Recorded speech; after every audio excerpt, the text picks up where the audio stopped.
Kabut turun perlahan di kawasan wisata Gucci, menyelimuti pepohonan pinus seperti kain kafan tipis. Udara dingin menusuk tulang, membuat napas Arman beruap setiap kali ia menghela dada. Lelaki itu berdiri ragu di depan papan kayu bertuliskan Pancuran 7. Catnya mulai pudar, hurufnya nyaris hilang digerus hujan dan waktu. Sudah 3 bulan warung makannya sepi. Kompor jarang menyala, panci berdebu, kursi kosong lebih sering berderit karena angin dibandingkan tamu.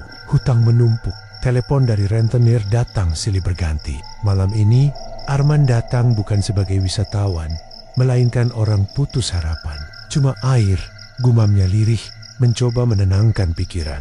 Langkahnya menuruni anak tangga batu terasa berat. Setiap pijakan seperti membawa beban cerita lama yang tidak pernah ia pahami sepenuhnya.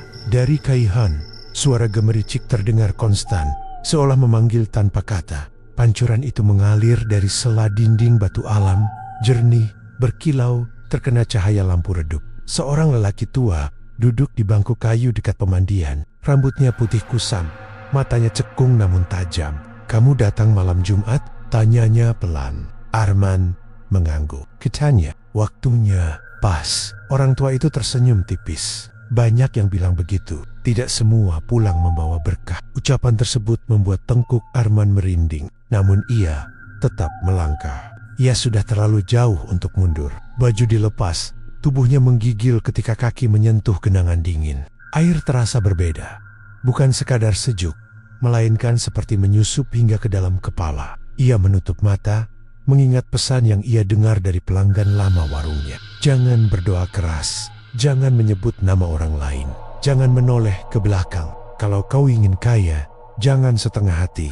Suara itu kembali terngiang. Air disiramkan ke kepala. Detik berikutnya, dada Arman terasa sesak, seperti ada tekanan tak terlihat menahan napasnya. Dalam keheningan, terdengar bunyi samar, mirip isakan tertahan. "Mas, pulang," bisik suara perempuan, sangat dekat. Arman tersentak, menoleh spontan. Tidak ada siapa-siapa. Pancuran tetap mengalir, kabut semakin tebal. Ia cepat-cepat menyelesaikan ritual seadanya, lalu mengenakan pakaian dengan tangan gemetar. Saat melewati bangku, lelaki tua itu sudah tidak ada. Malam itu, Arman pulang dengan tubuh lelah dan kepala berat. Ia tertidur tanpa mimpi. Pagi harinya, sesuatu berubah. Warung yang biasanya sunyi mendadak ramai. Pelanggan berdatangan, pesanan menumpuk, uang masuk tanpa jeda. Dalam hitungan hari, hutang terlunasi. Senyum kembali menghiasi wajahnya. Namun kebahagiaan datang bersama hal aneh. Setiap malam, ketika ia mencuci peralatan di dapur, suara tangisan terdengar dari kamar mandi belakang. Pelan, lirih, seperti orang menahan sakit. "Siapa di sana?" teriak Arman suatu malam. Tidak ada jawaban. Saat pintu dibuka, ruangan kosong lantai kering. Hanya bau tanah basah yang tertinggal. Anehnya, kejadian itu selalu muncul selepas ia menghitung uang hasil jualan. Istrinya, Rina, mulai gelisah. "Sejak kapan kita sering dengar suara begitu?" "Mungkin tikus," jawab Arman cepat, meski hatinya ragu. Suatu malam, Arman terbangun oleh rasa dingin luar biasa. Ia mendengar langkah kaki dari arah kamar mandi. Perlahan, ia bangkit. Pintu terbuka sendiri, memperlihatkan sosok samar berdiri membelakanginya. Rambut panjang menutupi wajah, gaun putihnya basah meneteskan air. "Kenapa kau bawa pulang airku?" Suara itu serak, penuh amarah tertahan. Arman ingin berteriak, tapi suaranya hilang. Sosok itu berbalik, menampakkan wajah pucat dengan mata kosong. Dalam kilatan ingatan, Arman melihat bayangan lama. Perempuan yang dulu pernah ia tinggalkan demi mengejar usaha, meninggal sendirian tanpa pernah ia jenguk. Tubuh Arman jatuh terduduk. Sosok itu memudar, meninggalkan lantai basah dan aroma pancuran. Di luar, warungnya tetap ramai. Uang terus mengalir. Namun sejak malam itu, Arman sadar satu hal: rezeki yang ia terima bukan hadiah, melainkan pengingat. Dan air dari Pancuran 7 belum selesai menagih janji. Sejak peristiwa malam itu, Arman tidak lagi tidur nyenyak. Setiap kali mata terpejam, hawa sejuk merayap dari kaki menuju kepala. Sama persis seperti sensasi saat berdiri di bawah Pancuran ke-7. Ia sering terbangun dengan keringat dingin. Jantung berdegup liar, telinga menangkap suara air meski hujan tidak turun. Warung makan tetap penuh. Meja jarang kosong.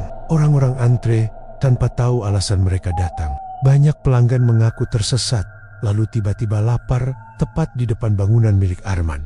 Heran ya, padahal tadi mau ke arah lain, kata seorang sopir sambil tertawa. Arman hanya tersenyum kaku. Dalam benaknya, tawa itu terdengar sumbang. Rina makin sering memandang suaminya dengan raut khawatir. Lingkar hitam di bawah mata Arman semakin tebal. Tangannya gemetar ketika menghitung uang. Bau tanah basah sering muncul meski lantai kering. Kita pindah saja, ujar Rina suatu sore. Aku tidak nyaman. Arman terdiam. Ia ingin mengangguk, namun bayangan sosok berambut panjang kembali melintas. Janji belum lunas, itu yang terus terngiang.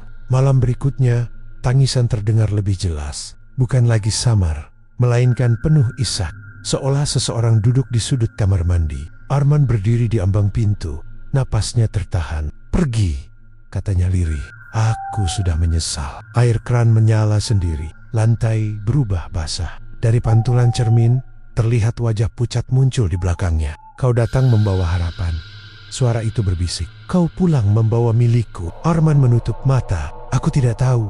Kebodohan tidak menghapus perjanjian. Cermin retak, pecahannya jatuh satu persatu. Saat Arman membuka mata, ruangan kembali normal. Namun di lantai, terlihat jejak kaki kecil menuju dapur. Kisuken Hari, seorang pelanggan lama datang. Lelaki itu bernama Darto.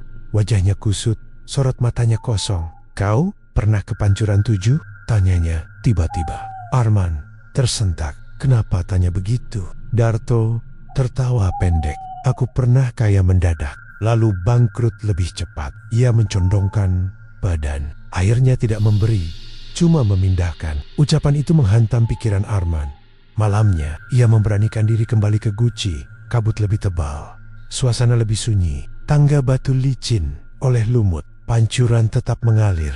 Seakan menunggunya, lelaki tua itu kembali duduk di bangku kayu. Kau kembali, katanya tanpa menoleh. Bagaimana menghentikannya? Tanya Arman putus asa. Orang tua itu menghela napas panjang. Tidak ada yang berhenti, hanya berganti. Berganti apa? Tumble. Kata itu membuat kaki Arman lemas. Aku tidak mau. Tidak mau atau tidak siap? Balas lelaki tersebut datar. Air sudah mengenalmu. Angin berembus kencang. Dari balik kabut, terdengar banyak suara menangis, bercampur tawa lirih. Arman mundur perlahan. Hatinya dipenuhi ketakutan baru. Ia sadar kunjungan ini adalah kesalahan. Saat pulang, Rina menunggunya di teras dengan wajah pucat. Tadi ada perempuan masuk warung, ucapnya pelan. Bajunya basah. Dia duduk lama, menatap kursi kosong. Lalu, suara Arman nyaris tak keluar. Dia bilang, hitungannya belum genap. Malam itu, lampu warung mati sendiri. Dalam gelap, suara air terdengar mengalir dari segala arah. Arman berlutut di lantai, menutup telinga, sementara bahanggan-bahanggan bergerak di dinding. Di antara suara itu, satu bisikan terdengar paling jelas. Masih ada satu lagi. Arman menjerit, menyadari bahwa kekayaan yang ia nikmati hanyalah jeda singkat sebelum penagihan terakhir dimulai. Sejak malam gelap tanpa lampu itu, Arman seperti hidup di dua dunia. Siang hari, warungnya tetap dipenuhi orang.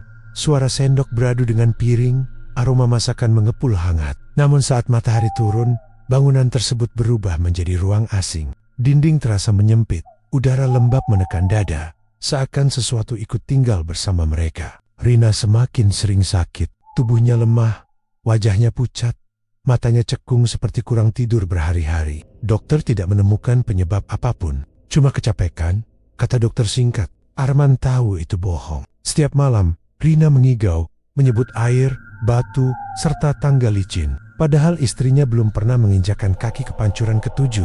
Suatu dini hari, Arman terbangun karena suara langkah menyeret. Dari sela pintu kamar, ia melihat Rina berjalan perlahan menuju kamar mandi. Rambutnya terurai, matanya kosong. Kamu mau kemana? Tanya Arman panik.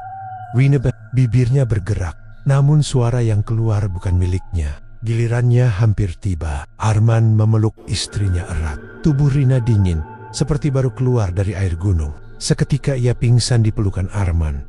Saat itu juga, Arman memutuskan sesuatu harus diakhiri. Pagi hari, ia menutup warung tanpa alasan jelas. Pelanggan kecewa, beberapa marah. Namun Arman tidak peduli. Ia membawa Rina ke rumah saudaranya, lalu kembali sendiri ke Guci menjelang malam. Kabut turun lebih cepat. Lampu kawasan wisata redup, sepi, hanya suara air menjadi penunjuk arah. Arman berdiri di depan pancuran 7 dengan napas bergetar. "Aku datang," ucapnya lantang. "Ambil aku saja." Air bergemuruh lebih keras. Dari balik aliran, sosok perempuan muncul perlahan. Wajahnya sama seperti malam itu. Pucat, mata cekung, rambut basah menempel di kulit. "Janji bukan soal siapa," katanya datar. "Janji soal keseimbangan." "Aku tidak ingin apapun lagi," balas Arman. "Kembalikan hidupku." Perempuan itu tersenyum tipis. Senyum yang membuat dada Arman sesak. Yang sudah mengalir tidak bisa kembali ke sumber. Tanah bergetar halus. Dari kabut, bayangan lain bermunculan. Wajah-wajah asing, tubuh basah, mata kosong. Mereka berdiri mengelilingi pancuran, menatap Arman tanpa suara. Di antara mereka, muncul sosok lelaki tua penjaga bangku. Ia mendekat perlahan. "Kau ingin selesai?" tanyanya pelan. Arman mengangguk. "APA Pon." "Masuk," jawabnya singkat. Air terasa jauh lebih dingin dibanding pertama kali. Tubuh Arman menggigil hebat. Setiap tetes seperti membawa kenangan orang lain. Tangis, jeritan, penyesalan. Napasnya tersendat. Dalam air, Arman melihat bayangan warungnya. Uang berserakan, meja penuh, namun tidak ada manusia. Bangunan itu berdiri kosong, dikelilingi kabut. "Kau akan tinggal," bisik suara-suara itu bersamaan. "Aku rela," jawab Arman lemah. "Asal mereka bebas." Air tiba-tiba berhenti mengalir. Sunyi menyergap. Sosok perempuan mendekat.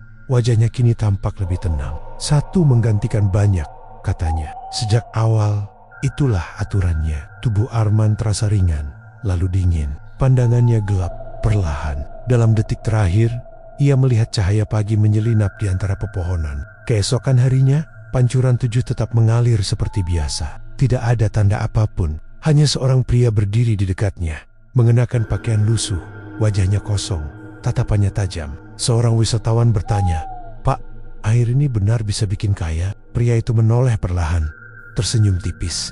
"Bisa," jawabnya singkat, "asal siap membayar." Dan dari balik gemericik air, terdengar tawa lirih, menunggu janji berikutnya ditepati. Pagi merambat perlahan di kawasan wisata Guci. Kabut menipis, menyisakan embun pada daun pinus. Pancuran 7 mengalir tenang, seolah tidak pernah menyaksikan apapun semalam. Pria lusuh itu berdiri tak jauh dari aliran. Kakinya menapak tanah basah, matanya kosong namun waspada. Tidak ada yang mengenalnya, tetapi setiap orang yang lewat merasa pernah melihat wajah tersebut dalam mimpi buruk. Ia yang dulu bernama Arman tidak lagi merasakan dingin. Air menyentuh kulit tanpa sensasi, seperti menyapa tubuh yang telah lama menjadi bagian dari batu. Ingatan tentang warung, piring, tawa pelanggan dan wajah Rina memudar. Tersisa garis-garis samar yang hanya muncul saat matahari condong. Seorang pedagang asongan berhenti, menaguk napas. "Pak, dingin sekali di sini," katanya. Pria itu menoleh pelan. "Tidak," bagi yang menunggu. Pedagang itu tertawa kikuk, lalu pergi. Setelah beberapa langkah, ia menoleh lagi, ragu. Kemudian mempercepat langkah. Ada perasaan tidak enak yang menempel di punggungnya. Menjelang siang, rombongan kecil datang. 7, jumlah itu bergetar di udara seperti nada sumbang. Mereka berbicara pelan, membawa botol kosong, mata menyimpan harap. Pria penjaga merasakan tarikan halus dari pancuran. Isyarat lama yang kini ia pahami tanpa diajari. "Kalau mau mandi," ucapnya, suaranya rendah, "jangan menoleh." Salah satu dari mereka bertanya, "Benarkah bisa mengubah nasib?" Ia tersenyum tipis. Air tidak mengubah. Air menukar. Rombongan itu saling pandang. Ada yang mundur, ada pula yang melangkah. Pancuran mengalir lebih deras. Gemericikannya berubah seperti bisik ramai. Pria penjaga memalingkan wajah. Ia tidak lagi ikut campur. Tugasnya hanya membuka pintu. Saat senja turun, angin membawa aroma tanah dan bunga liar. Bayangan perempuan muncul di pantulan air. Wajah pucat, mata tenang. Ia berdiri di samping pria penjaga tanpa jejak di tanah. "Kau belajar cepat," katanya lembut. "Tidak ada pilihan," jawabnya. Perempuan itu mengangguk. Keseimbangan terjaga. Malam dan lampu kawasan meredup. Seorang anak kecil tersesat, menangis di dekat tangga. Pria penjaga mendekat, mengulurkan tangan. Jangan ke air, katanya pelan. Put, anak itu berhenti menangis, menatap wajah lusuh tersebut, lalu berlari pergi. Dari balik pepohonan terdengar desah kecewa, bukan dari manusia. Di kejauhan, di kota kecil, Rina terbangun dengan dada ringan. Untuk pertama kalinya, setelah berhari-hari, ia tidur tanpa mimpi basah oleh suara air. Ia tidak tahu apa yang berubah, hanya merasakan lega yang tak bisa dijelaskan. Warung tetap tutup, uang berhenti mengalir, namun hidupnya kembali miliknya. Di Pangkuran Seven, pria penjaga berdiri lebih tegak. Ia merasakan tarikan baru bukan dari harap, melainkan dari penyesalan orang-orang yang akan datang. Setiap langkah pengunjung meninggalkan Gema, setiap botol kosong adalah janji. Seorang vlogger muncul larut malam. Kamera menyala. "Pak, katanya di sini ada ritual," ucapnya antusias. Pria penjaga menatap lensa. "Kamera hanya cermin. Boleh direkam kalau berani menatap hasilnya." Lampu kamera berkedip. Bayangan di layar bergerak sendiri, menampakkan wajah-wajah yang bukan milik siapapun yang hadir. Vlogger itu menelan ludah, mematikan alat, lalu pergi tanpa pamit. Menjelang tengah malam, suara tawa lirih menyatu dengan gemericik. Perempuan itu kembali memudar ke balik aliran. Pria penjaga menatap pancuran, paham kini. Ia bukan akhir, melainkan penjeda. Air akan terus mengalir, janji akan terus dicari, dan selalu ada yang siap menukar. Ia menghela napas tahu sesuatu yang menyerupai itu lalu berbisik pada hutan. Datanglah dengan sadar. Kabut menutup kawasan. Pancuran 7 tetap hidup, menunggu cerita berikutnya. Hujan turun sejak sore, membasahi kawasan Gucci hingga aroma pinus bercampur lumpur. Jalan setapak licin, lampu taman berkedip, membuat bayangan bergerak tak wajar. Pria penjaga berdiri dekat pancuran, menyaksikan aliran mengembang, bunyinya berat, seperti napas yang menahan marah. Malam ini berbeda. Bukan harap yang datang, melainkan dendam. 7 jejak kaki muncul dari arah parkiran. Ukurannya beragam, langkahnya tergesa. Mereka tidak berbincang, seolah telah bersepakat tanpa kata. Pria penjaga merasakan tarikan kuat dari batu pertanda lama yang kini terasa asing. "Berhenti," ucapnya tegas. Salah satu dari mereka mengangkat kepala. Wajahnya penuh garis lelah. "Kami hanya ingin mengambil kembali." "Tidak ada yang kembali," jawab pria penjaga. "Yang ada hanya berpindah." Mereka tetap melangkah. Air mendadak naik, memercik keluar kolam, membasahi kaki. Kabut menebal, suara gemericik berubah menjadi desah serempak. Seorang perempuan dari rombongan itu menjerit pendek. Dengar itu? Yang lain menggeleng. Namun mata mereka menatap arah sama pantulan air, memperlihatkan wajah-wajah yang mirip dengan mereka. Hanya lebih pucat, lebih marah. "Kami ditipu," kata lelaki berjaket hitam. "Harta diambil, hidup hancur." Pria penjaga menghela napas panjang. "Air tidak menipu. Kalian yang menawar tanpa membaca." Angin berputar. Dari balik aliran, sosok perempuan penjaga lama muncul. Kali ini tanpa senyum. Rambutnya melayang, gaunnya basah, tatapannya menembus. "Keseimbangan terganggu," katanya dingin. "Perbaiki," sahut lelaki berjaket. "Kami menuntut." Perempuan itu mengangkat tangan. Tanah bergetar halus. Dari lereng, suara langkah lain mendekat, bukan manusia. Bayangan-bayangan lama muncul, berdiri melingkar, mata kosong menagih. Pria penjaga melangkah maju. "Cukup, jangan tambah." Perempuan menoleh. "Kau ragu?" "Tidak," balasnya. "Aku menjaga." Air mendidih sekejap, lalu tenang. Sosok-sosok itu berhenti. Rombongan 7 orang terdiam, ketakutan mengeras di wajah. "Pilih," kata perempuan itu. "Pergi dengan sisa hidup atau tinggal sebagai pengganti." Keheningan panjang, hujan melemah. 1 dari 7 berlutut, tangannya gemetar. Aku capek." Pria penjaga menatapnya lama. "Masih bisa pulang." Yang lain saling pandang. 2 orang mundur, 3 terpaku, 1 melangkah ke tepi. Lelaki berjaket mengumpat, lalu berlari ke arah pancuran. Air menyembur tinggi, menelan tubuhnya tanpa percik. Teriakan terhenti. Kabut menutup celah. Saat reda, jumlah bayangan bertambah 1. Perempuan penjaga lama menurunkan tangan. 1, cukup. Pria penjaga mengangguk, meski dada terasa berat. Ia menoleh pada 6 yang tersisa. "Pergi sekarang." Mereka lari tanpa menoleh. Jejak kaki tertinggal, lalu lenyap tersapu hujan. Larut malam, kawasan sunyi. Pria penjaga duduk di bangku kayu, memandang aliran yang kembali normal. Perempuan itu berdiri di sampingnya. Kau belajar memilih, katanya pelan. Belajar menahan, jawabnya. Di kejauhan, suara burung malam bersahut. Kabut menipis, pancuran 7 berkilau. Seolah puas, pria penjaga berdiri lagi, menatap hutan. Datanglah dengan jujur, bisiknya. Atau, jangan datang. Air menjawab dengan gemericik panjang. Menutup malam, menunggu langkah berikutnya. Pagi datang dengan warna pucat. Langit Guci tampak rendah, seolah menekan pucuk pinus. Pria penjaga berdiri sejak fajar, memandang aliran yang kini lebih jernih, tenang, namun menyimpan arus bawah yang sulit ditebak. Setelah kejadian semalam, udara membawa rasa asing. Bukan marah, bukan juga puas, lebih mirip lapar yang sabar. Seorang perempuan muda tiba sendirian. Jaket tipis, ransel kecil, wajah lelah, langkahnya ragu.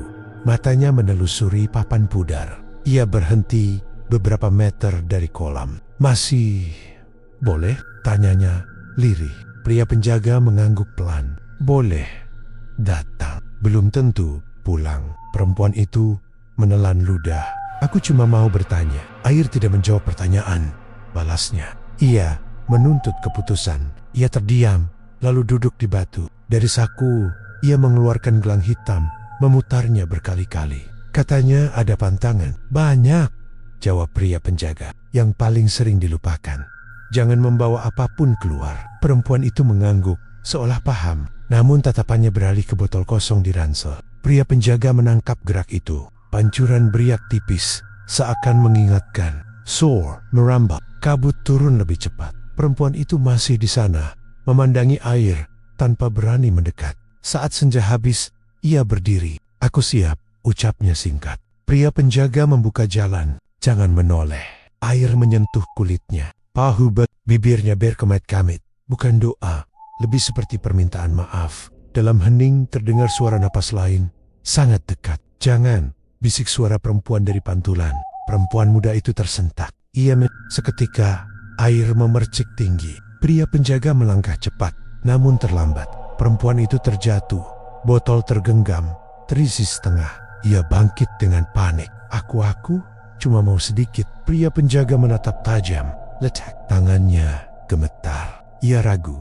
Air beriak keras. Dari balik aliran, bayangan lama mendekat mata menante. Sekarang, perintah pria penjaga. Perempuan itu melepaskan botol. Benda tersebut menggelinding, berhenti di tepi, air tumpah ke tanah. Hening, bayangan memudar. Perempuan itu terisak, lalu lari tanpa menoleh lagi. Malam turun. Pria penjaga memungut botol, mengosongkannya kembali ke kolam. Air menelan sisa dengan dengus pelan. Dari balik aliran, sosok penjaga lama muncul.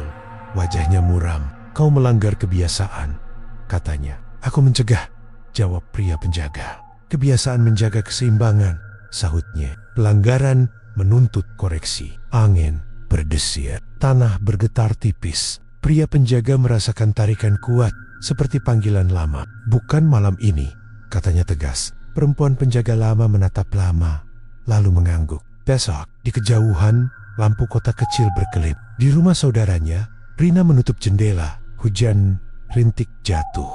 Ia menggigil sebentar, lalu tenang. Ada rasa ditarik, kemudian dilepas. Menjelang tengah malam, seorang pria tua datang tertatih. Wajahnya dikenal penjaga bangku sebelumnya, kini renta. Ia duduk, menghela napas. Air makin berani, katanya. Orang-orang makin ceroboh, jawab pria penjaga. Pria tua itu tersenyum pahit. Pantangan selalu dianggap mitos. Mereka diam, mendengarkan gemericik yang berubah pelan. Pria penjaga menatap hutan. Ia tahu, satu pelanggaran kecil membuka celah besar, dan celah itu akan meminta harga. Saat fajar hampir tiba, suara air mendadak berhenti sesaat, lalu mengalir kembali. Pria penjaga menegakkan bahu. Datanglah dengan tangan kosong, bisiknya. Atau jangan datang sama sekali. Pancuran menjawab dengan aliran panjang, menyimpan hitungan baru yang belum genap. Hari bergeser pelan, membawa udara lembab yang menempel di kulit. Pria penjaga merasa sesuatu tertinggal sejak pelanggaran kemarin. Bukan amarah, bukan pula kesedihan, melainkan celah sunyi yang membuat pancuran bernafas lebih dalam. Gemericik terdengar terputus-putus, seperti menghitung lalu ragu. Pagi itu, kabut tidak mau pergi. Wisatawan jarang muncul. Hanya daun jatuh dan burung diam. Pria penjaga menyusuri tepi kolam, meraba batu dingin. Ada getar kecil, denyut asing, seakan arus menyimpan rahasia baru. Seorang remaja laki-laki datang menjelang siang. Sepatunya basah lumpur, bajunya tipis. Ia berdiri lama, menatap air tanpa berkedip. "Kau sendirian?" tanya pria penjaga. Remaja itu mengangguk. "Aku disuruh."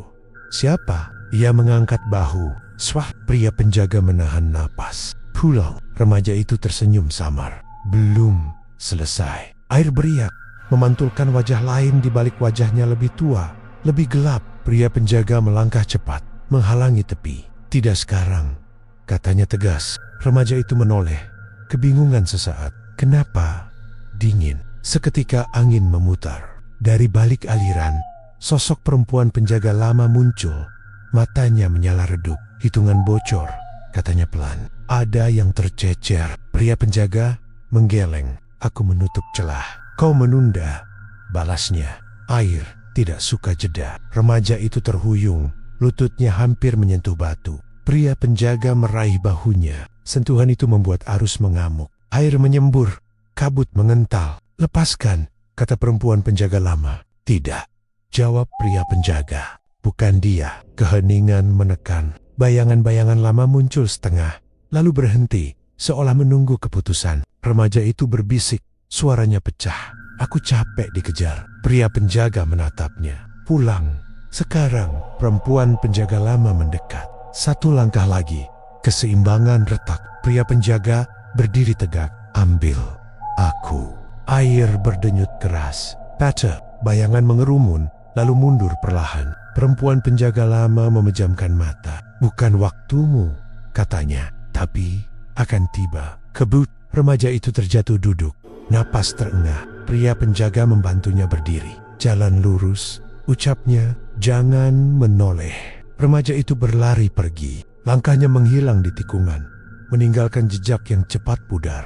Sore datang tanpa warna. Pria penjaga duduk di bangku, mendengar aliran kembali tenang. Pria tua penjaga lama muncul dari arah hutan, membawa tongkat. "Air menguji," katanya. "Aku lulus?" tanya pria penjaga. Pria tua itu tersenyum pahit. Tidak ada lulus, hanya bertahan. Malam turun, lampu. Seekor kucing hitam melintas, berhenti di tepi, menatap pantulan. Di air, wajah Arman yang lama muncul sesaat. Bukan penjaga, bukan manusia lalu hilang. Perempuan penjaga lama berdiri di sisi kolam. "Hitungan masih kurang." "Berapa?" tanya pria penjaga. "Selalu 7, jawabnya. "Tak pernah pas." Angin dingin menyapu. Dari kejauhan, suara langkah baru terdengar pelan. Ragu, banyak. Pria penjaga berdiri, menyiapkan diri. Ia paham kini bukan jumlah yang dicari air, melainkan pilihan yang berani. Ia berbisik pada hutan, "Datanglah dengan sadar." Gemericik menjawab, memulai hitungan lagi. Subuh merayap tanpa warna. Kabut tebal menggantung rendah, menelan batang pinus hingga tampak seperti bayangan patah. Pria penjaga berdiri diam, merasakan denyut asing merambat dari batu ke telapak. Aliran terdengar berbeda, lebih lambat, lebih berat, seolah menahan napas panjang sebelum keputusan. Hari itu, kawasan sunyi terlalu lama. Tidak ada tawa, tidak ada langkah ceroboh. Hanya burung enggan bersuara. Pria penjaga paham, ketenangan semacam ini jarang berarti baik. Menjelang siang, rombongan kecil tiba. 5 orang, wajah mereka beragam.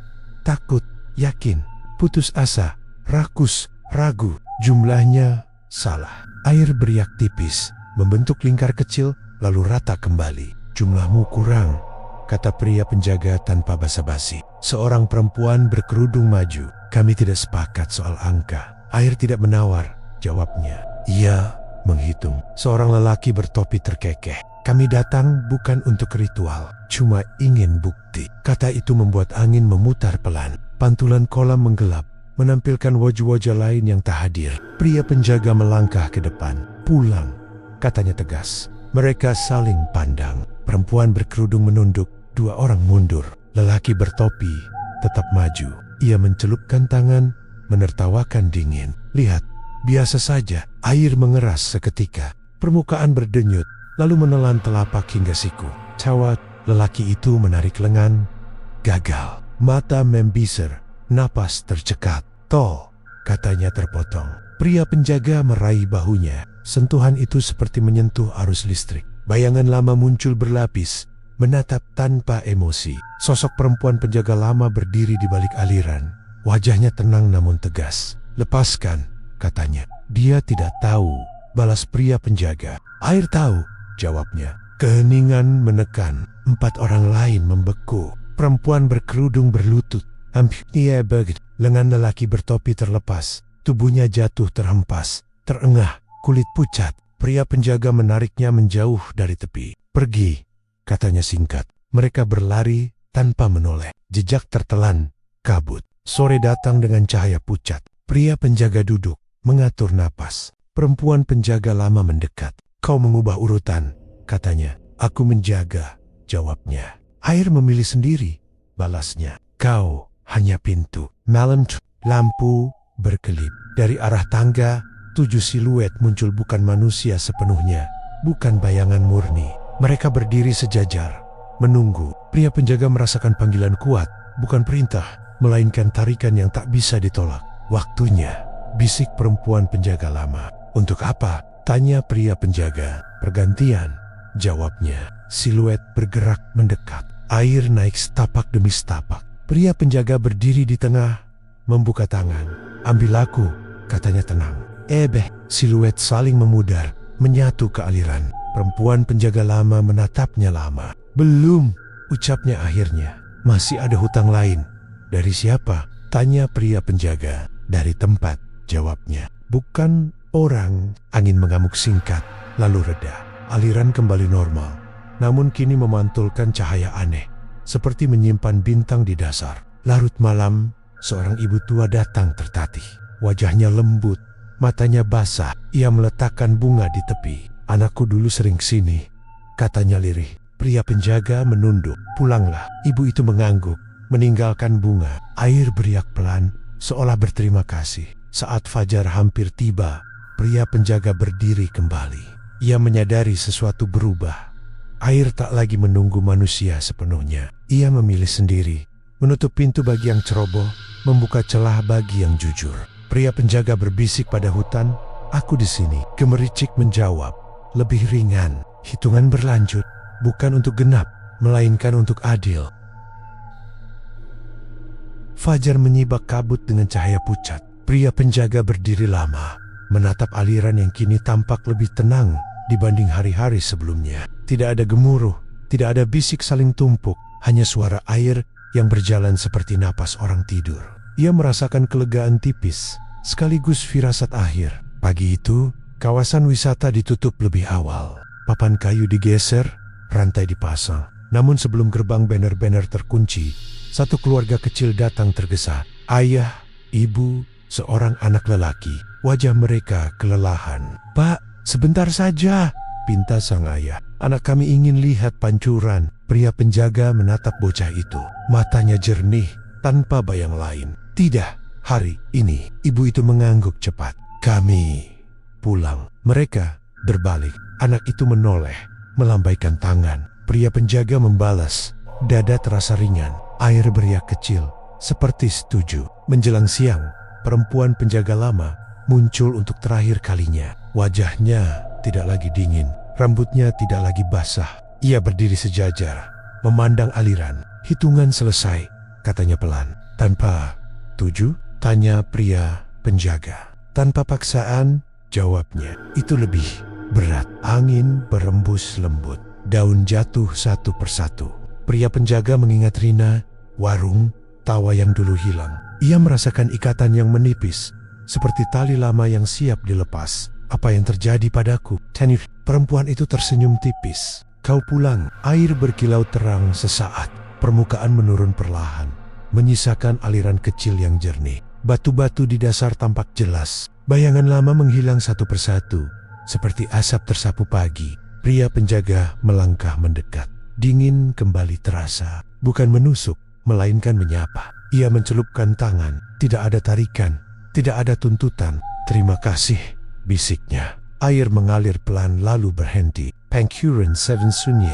Tidak kering, tidak menguap, hanya tidur. Perempuan penjaga lama memudar bersama cahaya. "Jaga dirimu," katanya terakhir. Soldat petugas wisata membuka rantai. Orang-orang heran melihat pancuran yang tak lagi mengalir deras. Seorang pedagang bertanya, "Kenapa beda?" Pria penjaga kini hanya pria biasa tersenyum. Museum. Ia meninggalkan kawasan sebelum senja. Langkahnya ringan. Di kota Castle, Rina menyambut dengan mata basah. "Kau pulang," katanya. "Ya," jawabnya singkat. Malam itu, hujan turun lembut. Tidak ada suara air dari kamar mandi. Tidak ada bayang di cermin. Hidup berjalan pelan, apa adanya. Di Gucci, pancuran 7 tetap ada. Bukan untuk janji, bukan untuk tawar. Hanya air, batu, dan hutan. Sesekali, aliran kecil terdengar, seperti menghela napas panjang menutup cerita, menjaga agar tidak terulang. Dan bagi siapapun yang datang mencari jalan pintas, hutan berbisik satu kalimat sederhana. "Datanglah dengan jujur, atau pulanglah utuh."